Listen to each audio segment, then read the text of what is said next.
Welcome, friends.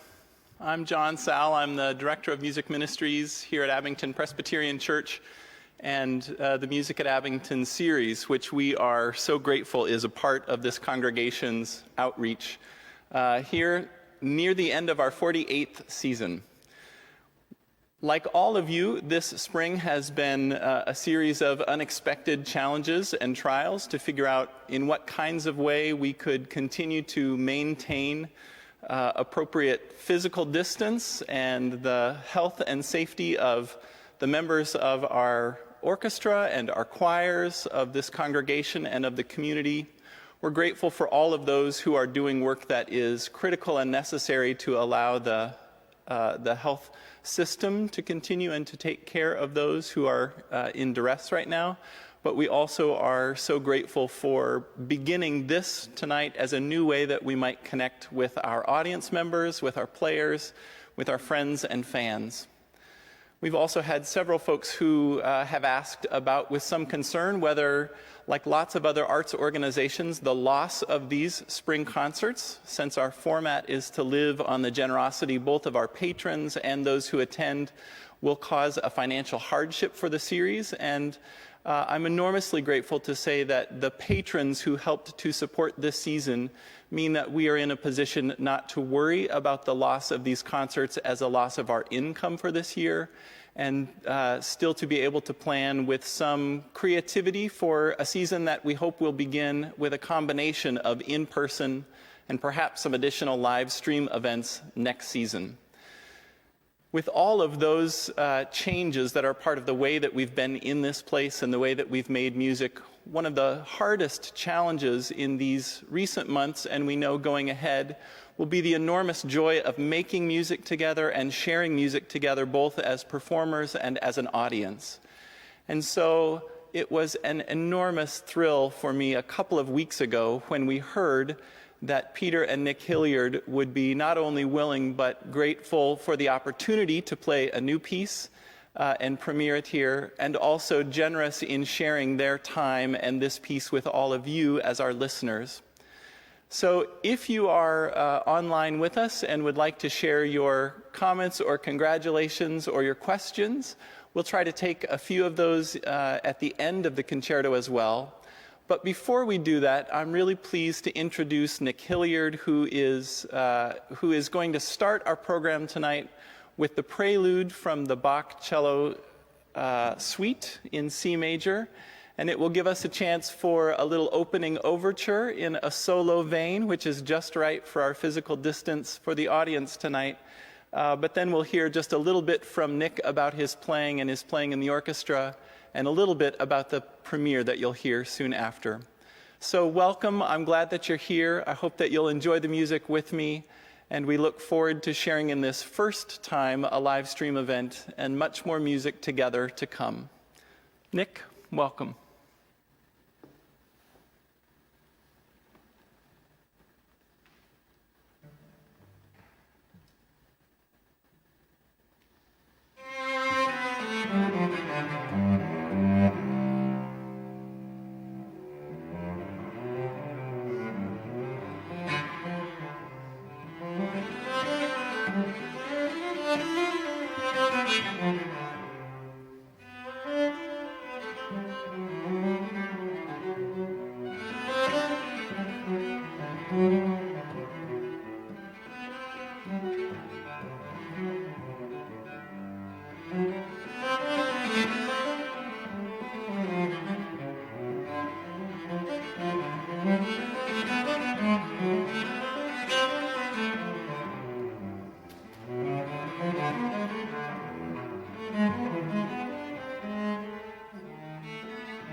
Bravo. Wow. Nick, really, thank you. Fantastic to hear you play and to hear how you've grown as a musician and as a musician here.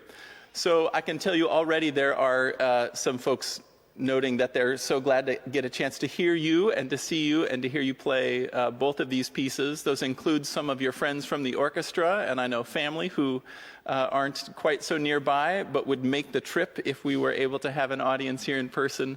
So I'm thrilled that they can be here. Before we get to some questions about the concerto, I wonder if you'd share just what is really the tiniest bit of a bio about how long maybe you've played here with the Abington Symphony Orchestra, how long you've been playing the cello, what your plans are going forward after graduation this spring. Well, of course. Hi. I started playing the cello in 3rd grade when they introduced the string program into the elementary schools. And I heard all the instruments, and I was like, oh, that one's the best right there, the cello. So I started playing it. It wasn't very serious until I went to a music camp called Chehi. And then I realized I got to step up my game. But how do I do that in this area that I live in? And the obvious answer was to join this orchestra. So this was really the first step that I had in getting to the next level in cello playing. And that was about 4 years ago. I've been there every single year since, and it's been a lot of fun going through a lot of rep with you, and you're a wonderful conductor, and it's a lot of fun to play under your baton. After high school, I plan on going to the Jacobs School of Music at Indiana University and to study with Eric Kim. Well, hopefully I get to go this year, but yeah, I'm very excited to study with him. He's a really big deal. He's kind of awesome. But yeah, it's a little bit about me. Congratulations. Those are all exciting steps on that way, and it's been great to have you play here with us and to share in music making. I know you play in lots of groups and keep busy at school and with youth orchestra as well, so we're grateful for your contribution here. It's been great. You're joined here on the stage tonight by a face that's also really very familiar here for Music at Abington. I think in 2013, might have been the first time we did a Peter Hilliard premiere here. Is that right? That sounds about right. I think so. We did a piece that grew out of some historic 300th anniversaries, including a Willow Grove anniversary that was a suite we were delighted to premiere with some historic photos in a really creative suite that borrowed on some of the musical traditions, certainly of the summer concerts there. We've had a chance to do some strings pieces and a few other things along the way, some that were pieces I was so glad that you shared with us, that you either wrote for your groups or in other ways that we were really delighted to perform here. And then just a couple of years ago at our spring memorial concert now, the Elise Passion Poems, the 3 songs on Elise Passion Poems, that was just such a tremendously powerful and beautiful experience in this place, and really an honor to get to be a part of helping to see those works come to life and be heard by a larger audience. And so it's been really a rewarding musical relationship that lots of folks here have loved to watch and loved to see. For me personally also, it's really just such a joy and an honor. And so I was really excited when last summer you talked about this little idea of a piece that was becoming something bigger, and to share that. And I have looked forward all year knowing how much Nick has grown as a player and what good things are a part of his musical development right now and also in front of him. I'm so excited to be able to share this piece. So as a brief balm to the disappointment of this concert originally canceled with the orchestra, I was just so excited when you offered to come to play this premiere live stream. And I wondered if you'd give, just for all of us, maybe the sort of caption of how this piece came to be, both how you wrote it and why, and sort of some of that inspiration and where it ended up landing before this performance. Sure, thank you. And thank you so much again for the opportunity to play this piece. The Abington Symphony has been so great to me and to our family. My wife Allison and my son John also play with the group, so it's really a family affair to be involved here. I have been accompanying Nick's cello lessons for a while. Haven't done it in a little while, but for a while there I was playing at his lessons, and as a composer, I thought, well, this is silly. Why am I not writing something for us to do together? And my initial thought was that last year I would write a cello sonata, and that this year I might write a concerto. And I just could not get that sonata off the ground. And I thought, well, this isn't working. And then over the summer last year, I was waiting for a libretto from my librettist, Matt Brazy, who was a little late, and I had nothing to do. So I thought, well, here's what I'll do. I'll write a slow movement for cello and piano that I can orchestrate if it works out well. So I wrote a slow movement, and I based it on a piece that Nick had already played, the Elegy by Fauré. I kind of modeled it after that. It doesn't sound the same, but it has the same sort of shape. And then after that, I just kind of kept going, and the thought of a rondo occurred to me, which is the third movement. And then once I had two movements, I thought, well, I may as well just finish this and make it a concerto. And the first movement of a concerto, if you're trying to write in the traditional concerto sonata form, is actually pretty involved. So I wanted to give you a few things to listen for as you're listening to the piece. It's a brand new piece. Nobody's played it before. So in the first movement, it's a traditional opening movement of a concerto. And Nick has a very flashy opening section, and then he stops playing for a while, and I wrote a section which we call an orchestral exposition. The orchestra gets to play two themes that we're going to hear later in the movement, and this is very typical of a concerto. I had anticipated the orchestra playing it and me sitting back and listening to it, and now I have to play it, which I did not anticipate.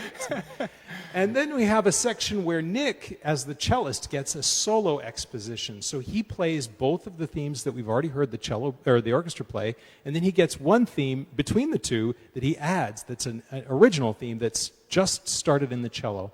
Then we have a development section where all the little themes break into pieces and talk to each other.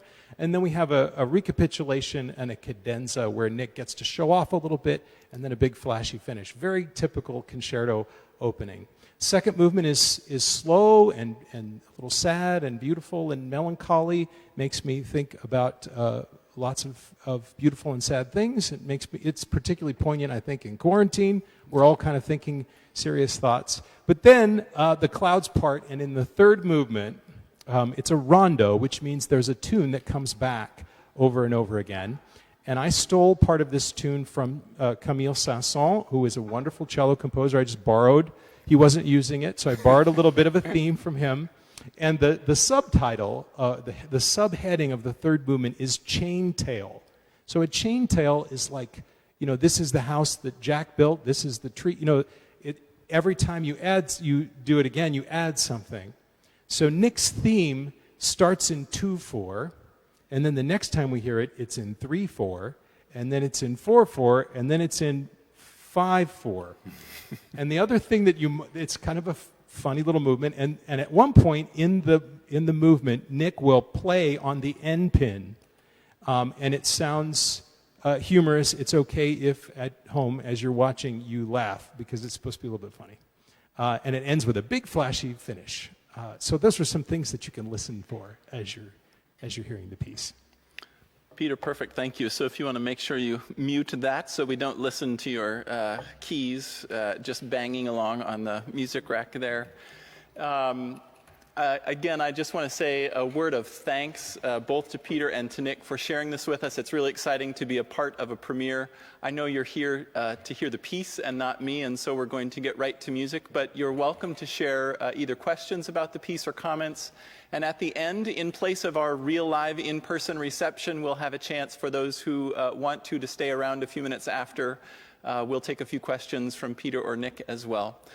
So with my appreciation and gratitude, we look forward to the premiere of the Cello Concerto in C with Peter and Nick Hilliard.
Oh, friends, what a great performance. I'm so proud. I hope that you're as pleased as I know we are. Really, just fantastic. Oh my gosh. Congratulations, Nick. Peter, the same. Well, I'll tell you, at this point in the program, the hardest thing for me is I would usually, right now, shake hands and then probably hug Nick. And I would be so proud to do so. And Wait, I so live with Nick. I can do that. Yes, you can. You're in the same house. By all means, please do. And then afterwards, at this time, when you had a chance to greet the composer and fet him and to greet the performers and celebrate all of them, lots of you I know would shake hands as well. And I'd probably have a big hug for Peter the same, really. So excited to hear this, and really just congratulations. Bravo. Well, I'll tell you, the most common notes coming across the wire, we say here, are just notes about how beautiful the piece is, especially in the first movement, and then in the very tender and very, I think, exquisite second movement, just how beautiful the piece is and how grateful people are to have a chance to hear this and to know, especially something that you've spent so much time and effort to bring to life, that they are grateful for a chance to hear it from all over the country. Frankly, folks are noting friends of, I'm sure, yours and ours in Music at Abington who have this chance, had this chance to hear it. I'll watch as I go for a minute here as well, but I know I have a couple of questions that, as a conductor, I would love to hear one or both of you think about, which is, in a concerto, the soloist is almost always in the driver's seat, especially after that big orchestral exposition. So, having had your moment to shine for those first 20 bars or whatever it is, I'm wondering the rehearsal process, how did this go for the two of you to put something together that one of you wrote and the other one really has the sort of heaviest role in bringing about? I think that's more of a question for you than me. Well, I mean, when we first started looking at this, we were like, okay, we're just going to go through it, and it's going to be a mess, right? That's how you usually start rehearsals, right? So as we sort of got more comfortable with the music, we started to listen to each other more. And I know musically, we kind of have conversations with each other, especially like in the third movement and stuff like that. So even though I have the melody a lot of the times, and I'm certainly taking the lead most places, there's a lot of give and take, and it's a lot easier, I'm sure, with one person than 50 million, but you know, it's fun. Good. I will say one thing that was really interesting was that I wrote some bowings in there as a suggestion for you, but composers know that string players never pay really attention to their bowings and that they're all up for argument, right? But one thing that was very interesting is that Nick was memorizing this without really hearing the accompaniment. Oh, yeah. And when we put it together, you said, "Oh, I was thinking of this way, but the accompaniment, the orchestra part makes the melody feel different." So we made a lot of little adjustments as we went based on what we were hearing from each other.